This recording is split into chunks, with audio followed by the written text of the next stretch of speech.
Hello বন্ধুরা, কেমন আছো তোমরা? আশা করি সবাই অনেক ভালো আছো।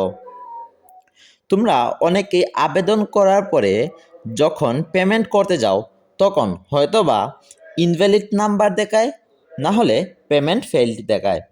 তোমরা যদি এরকম সমস্যা ফেস করে থাকো তাহলে এখনই আমাদের এই হোয়াটসঅ্যাপ নাম্বারে যোগাযোগ করো। আমরা মাত্র 50 টাকার বিনিময়ে তোমার যে কোনো সমস্যার সমাধান করে দেবো।